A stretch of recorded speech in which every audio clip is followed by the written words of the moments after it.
नमस्कार, जनवार्तामध्ये आपल्या सर्वांचं स्वागत। सर्वप्रथम पाहूया ठळक बातम्या।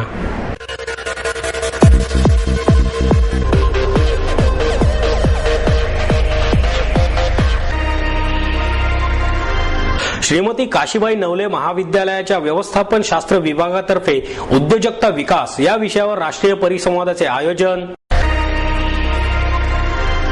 शासकीय सेवेत असलेल्या परिचारिकांच्या अनेक मागण्या शासनाने मान्य न केल्याने परिचारिकांची बेमुदत संपाकडे वाटचाल। देशातील 25 लाखांहून अधिक HIV बाधित रुग्णांसाठी केवळ आर्थिक तरतूद करून भागणार नाही, तर त्याचबरोबर देश पातळीवर जनजागृती करणे अत्यावश्यक आहे। खासदार रणजित सिंह मोहिते पाटील यांचं मत। माणिकचंद ऑक्सिरिच कंपनीच्या पॅकबंद ग्लासांमधील पाण्यात आढळले किडे आणि घाण। गेल्या वर्षीच्या अर्थसंकल्पाची अंमलबजावणी झाली नसल्याची ओरड करत 3 महिने मुदतवाढ घेणाऱ्या सर्वपक्षीय पदाधिकारी आणि प्रशासनाची नवीन वर्षाच्या अर्थसंकल्पावरील चर्चेबाबत दिसून आली उदासीनता। आणि वॉन्डरर्स संस्थेच्या वतीने लेह लडाखमधील छायाचित्रांच्या प्रदर्शनाचे कोथरूडमधील यशवंतराव चव्हाण कला दालनात आयोजन।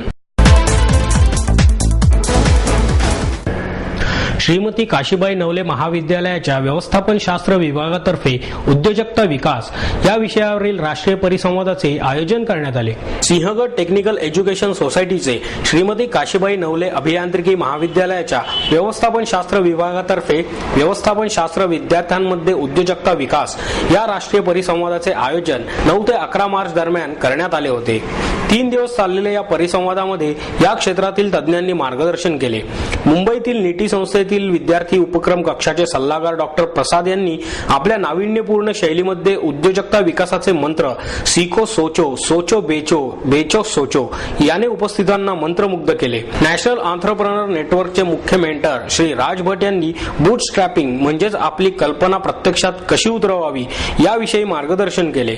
चेन्नईच्या कैदे मिल्लत महाविद्यालयातील संशोधन विभागाचे अधिष्ठाता डॉक्टर अयूब खान दाऊद यांनी उदाहरणासहित सामाजिक उद्योजकता विषयी आपली मते मांडली। समाजसेवा करून सुद्धा आपण आपल्या व्यवसायातून नफा मिळवू शकतो असेही ते म्हणाले। या संदर्भात त्यांनी नारायण हृदय हॉस्पिटल आणि अरविंद आय हॉस्पिटलचे उदाहरणही दिले। दुसऱ्या दिवशी रुरक रिलेशन्स पुणेचे श्री प्रदीप लोखंडे यांनी ग्रामीण भारतातील उद्योजकीय संधी याविषयी मार्गदर्शन केले।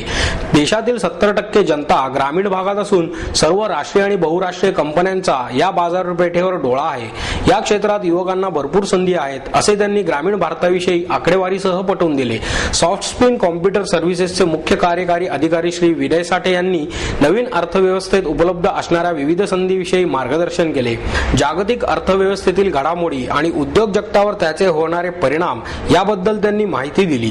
सामाजिक बांधिलकीतून उद्योग केल्याशिवाय आपण व्यवसायात दीर्घकाळ टिकू शकत नाही असे मत युवा उद्योजक श्री आशिष गावडे यांनी व्यक्त केले। पर्यावरण, प्रदूषण आणि समाजाला भेडसावणाऱ्या विविध समस्या यांची जाण ठेवून आपण आपला व्यवसाय निवडला पाहिजे। याच गोष्टीचे भान ठेवून आपण सायकलच्या पेडलिंगने चार्ज होणाऱ्या दिव्याची निर्मिती केली आहे असेही त्यांनी नमूद केले। शासकीय सेवेत असलेल्या परिचारिकांच्या अनेक मागण्या मान्य न झाल्यामुळे परिचारिकांची बेमुदत संपाकडे वाटचाल सुरू झाली आहे। महाराष्ट्र गव्हर्नमेंट नर्सेस फेडरेशनच्या वतीने आयोजित पत्रकार परिषदेत शासकीय सेवेत असलेल्या परिचारिकांच्या अनेक मागण्या शासन दरबारी विविध संघटित कृतींद्वारे सादर झालेल्या आहेत। या संघटित कृतीचा शासन आणि प्रशासन यांच्यावर काहीही परिणाम होत नाही, हेतू पुरस्सर त्याकडे दुर्लक्ष केले जाते असे सांगण्यात आले। यावेळी फेडरेशनच्या अध्यक्षा अनुराधा आठवले, खजिनदार सुमन टिळेकर आदी उपस्थित होते। भूतदया, सहानुभूती दाखवून शासकीय नियमात राहून काम करणारा हा परिचारिका संवर्ग आहे। दुर्लक्ष करून आंदोलन करण्याची वेळ शासनाने त्यांच्यावर आणू नये यासाठी सामोपचाराने सर्व प्रयत्न संघटनेने केलेले आहेत, पण शेवटी ती वेळ आता आलीच आहे अशी माहिती अनुराधा आठवले यांनी पत्रकार परिषदेत दिली। पुढे बोलताना त्या म्हणाल्या, एक तर चर्चा होऊन आमचे प्रश्न सुटतील, पण चर्चा करण्यासाठी कोणालाही कार्यव्यग्रतेमुळे वेळ नसतो आणि इच्छाही नसते, त्यामुळे चर्चाच होत नाही आणि प्रश्नही सुटत नाही। त्यामुळे तीव्र आंदोलन हा शेवटचा मार्ग स्वीकारावाच लागतो। यावर शिक्कामोर्तब करण्यासाठी रविवार दिनांक 20 मार्च मार्च रोजी पुणे येथे संघटनेच्या कार्यकारिणीची बैठक आयोजित केली आहे। त्यात 26 एप्रिल रोजी 1 दिवसाचा लाक्षणिक संप होईल। बेमुदत संपाची तारीख त्या दिवशी जाहीर करण्यात येईल। लाक्षणिक संपानंतर शासन आणि प्रशासन संवेदन क्षमतेने नोंद घेईल अशी अपेक्षा आहे, अन्यथा बेमुदत संप अटळच ठरेल असेही त्या म्हणाल्या। देशातील 25 लाखाहून अधिक HIV बाधित रुग्णांसाठी केवळ आर्थिक तरतूद करून भागणार नाही, तर त्याचबरोबर देशपातळीवर जनजागृती करणे अत्यावश्यक आहे, असे मत खासदार रणजितसिंह मोहिते पाटील यांनी व्यक्त केले। सेवा प्रबोधिनीच्या कैलासवासी डॉक्टर द वा निकम स्मृती पुरस्काराचे वितरण मोहिते पाटील यांच्या हस्ते झाले। सेवा प्रबोधिनीचे अध्यक्ष अभिनंदन थोरात, सरचिटणीस संतोष डिंगणकर, लीलाताई निकम, ज्येष्ठ पत्रकार अरुण खोरे यावेळी उपस्थित होते।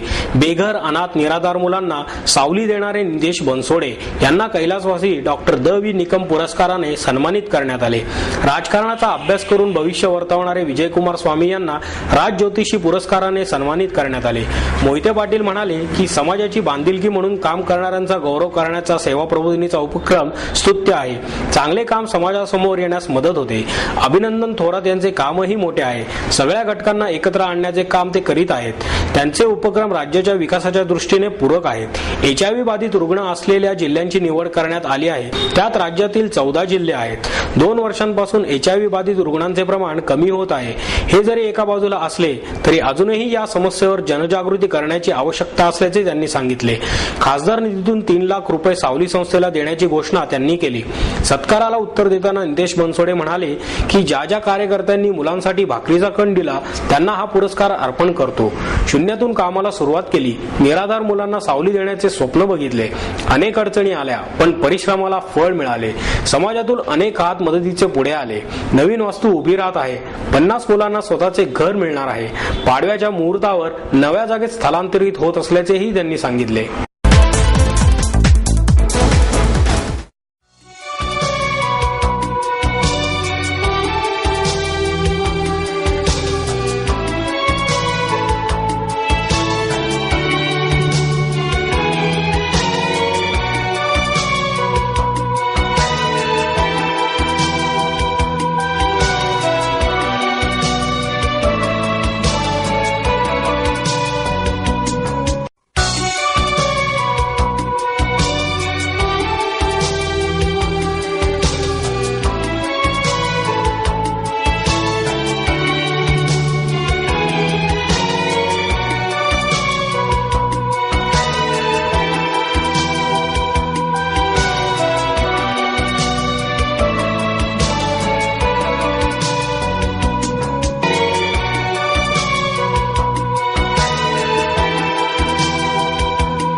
माणिकचंद ऑक्सिरीज कंपनीच्या पॅकबंद ग्लासांमधील पाण्यात किडे आणि घाण आढळून आली आहे।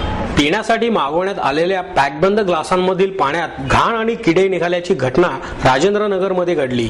यासंबंधी करण्यात आलेल्या तक्रारीची दखल घेऊन अन्न आणि औषध प्रशासनाने हे सर्व ग्लास जप्त केले असून तपासणीनंतर पुढील कारवाई करण्यात येणार असल्याचे सांगण्यात आले। कसबा विधानसभा प्रभाग क्रमांक 68 मधील नगरसेविका स्वाती मोरे यांच्या वतीने महिला दिनानिमित्त कार्यक्रम आयोजित करण्यात आला होता।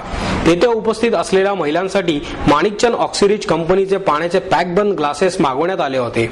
त्यातील काही ग्लास उघडले असता पाण्यात घाण आणि लहान लहान किडे आढळून आले। त्यामुळे हे पाणी महापालिकेचे आरोग्य विभाग आणि अन्न आणि औषध प्रशासन यांच्याकडे तपासणीसाठी पाठवण्यात आले आहे। हे पॅकबंद ग्लासेस माणिकचंद ऑक्सिरीज या नामांकित कंपनीचे असल्याने हे प्रकरण दडपण्यात येईल अशी भीती नगरसेविका सौ स्वाती मोरे यांनी व्यक्त करून त्या म्हणाल्या की जर पुढे काही कारवाई करण्यात आली नाही तर आम्ही जनतेच्या वतीने मोठे आंदोलन छेडू, कारण हा सर्वसामान्यांच्या आरोग्याचा प्रश्न आहे। पैसे देऊनही जर दूषित पाणी मिळत असेल तर अशांवर कारवाई व्हायलाच हवी असेही त्यांनी सांगितले। या बाबतीत जनवार्ताशी बोलताना नगरसेविका मोरे म्हणाल्या, 8 तारखेला आम्ही महिला दिनानिमित्त कार्यक्रम ठेवला होता कसबा मंडळाच्या। त्याच्यामध्ये आम्ही 300 महिला घेऊन गेलो होतो। त्यांना पिण्यासाठी पाणी आम्ही माणिकचंद कंपनीचे ग्लासेस 4 बॉक्स घेतले होते. ते बॉक्स आम्ही शुक्रवार पेठेतून पोपटलाल शहा यांच्या दुकानातून घेतले. ते 4 बॉक्स होते. त्याच्यामध्ये आम्ही 2 बॉक्स वाटप केले. तर आमच्या लक्षात आलं ते पाणी दूषित आहे. त्याच्यामुळे आम्ही ते वाटप लगेच थांबवलं. त्याच्यानंतर आम्ही ताबडतोब ते अन्न पुरवठा त्यांच्याकडे ते चेकिंगसाठी दिलेलं आहे पाणी. तर तिथे आम्ही तक्रार केल्यानंतर त्यांनी त्या दुकानामध्ये लगेच छाप टाकली. त्याच्यानंतर तिथं 2 बॉक्स तिथे आढळून आले. तिथं ते सील केल्यानंतर ते बॉक्स सील केले त्यांनी. तिथं जिथून त्यांनी घेतले धनकवडीमधून तिथं ते तिथे गेले ते शोध घेण्यासाठी. माणिकचंद कंपनीचे ग्लासेस आहेत. ऑक्सरीज माणिकचंद कंपनीचे ग्लासेस आहेत. हे प्रकरण दाबण्याची शक्यता आहे. या कंपनीवरती कडक कारवाई करावी अशी आमची मागणी आहे. 3 महिने मुदतवाढ घेणाऱ्या सर्वपक्षीय पदाधिकारी आणि प्रशासनाची नवीन वर्षाच्या अर्थसंकल्पावरील चर्चेबाबत मात्र उदासीनता दिसून आली आहे. तत्कालीन स्थायी समिती अध्यक्ष अरविंद शिंदे यांनी 2011 आणि 12चा अर्थसंकल्प 22 फेब्रुवारीला सादर केला. शहराच्या विकासाच्या दृष्टीने महत्वाचा मानला जाणाऱ्या अर्थसंकल्पावर 28 फेब्रुवारी 3 आणि 4 मार्चला चर्चा होणे अपेक्षित होते. परंतु चर्चेवर स्थायी समिती अध्यक्षपदाच्या निवडीचे सावट असल्याचे सर्वपक्षीय सदस्यांनी चर्चेकडे दुर्लक्ष केले. त्यासाठी 28 फेब्रुवारीची सभा तहकूब करण्यात आली. तर 3 मार्चची सभा गणसंख्येअभावी तहकूब करण्याची नामुष्की सत्ताधाऱ्यांवर आली. स्थायी अध्यक्षांच्या निवडीनंतर अंदाजपत्रकावरील चर्चा बहुसंख्येने होणे अपेक्षित होते. मात्र पुन्हा 7 मार्चची सभा माजी उपमहापौर यांच्या मुलाच्या निधनामुळे तहकूब करण्यात आली. तर 9 मार्चला झालेल्या सर्वसाधारण सभेतील चर्चेला पहिले 15 मिनिटे सभागृहात केवळ 5 सदस्यच उपस्थित होते. त्यानंतर झालेल्या सभेला 63 नगरसेवक आणि 25 नगरसेविका उपस्थित होत्या. एकूण सभासदांच्या 55 ते 60% ही उपस्थिती होती. दरम्यान महानगरपालिकेतील नगरसेवकांना जनतेचे प्रश्न मांडण्यासाठी आणि मार्गी लावण्यासाठी दर महिन्याला 7,000 रुपये मानधन आणि 400 रुपये सभासद भत्ता मिळतो. मात्र अनेक नगरसेवक केवळ आपल्या प्रभागातील विषयांपुरताच सभागृहात उपस्थित राहून निधी मिळण्यासाठी वादही घालतात. परंतु शहरातील तमाम पुणेकरांच्या हिताच्या पाणी, बांधकाम, रस्ते, वाहतूक आणि विजेसारख्या मूलभूत सुविधांवरील चर्चेकडे दुर्लक्ष होतानाच दिसते. तोच प्रकार शुक्रवारी झालेल्या सभेतही पाहायला मिळाला. या सभेला 66 नगरसेवक आणि 25 नगरसेवकांची उपस्थिती होती.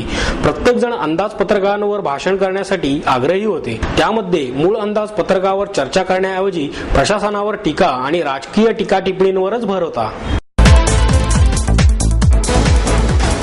वॉन्डरर्स संस्थेच्या वतीने लेह आणि लडाखमधील छायाचित्रांच्या प्रदर्शनाचे कोथरूड येथील यशवंतराव चव्हाण कलादालनात आयोजन करण्यात आले आहे. गेल्या वर्षी ऑगस्टमधील ढगफुटीनंतर कोलमडून पडलेल्या लडाखमधील पर्यटनाला नवचैतन्य मिळावे हा या प्रदर्शनाचा हेतू आहे. लडाखमधील संस्कृती, पर्यटन स्थळे, ऐतिहासिक वास्तू, निसर्ग संपदा आदी या प्रदर्शनातून मांडण्यात आल्या आहेत. आत्माराम परब, गिरीश गाडे, विराज नाईक, मानव दवे, गिरीश केतकर, सतीश जोशी, निखिल फाटक, वसुधा माधवन आणि नरेंद्र प्रभू यांनी काढलेल्या छायाचित्रांचा या प्रदर्शनात समावेश आहे. सर्वात उंच वाहतुकीचा रस्ता, बौद्ध गुंफा, सिंधू नदीची छायाचित्रे ही या प्रदर्शनाची खास वैशिष्ट्ये आहेत. हे प्रदर्शन 13 मार्च पर्यंत सकाळी 11 ते रात्री 8 पर्यंत सर्वांसाठी खुले राहणार आहे.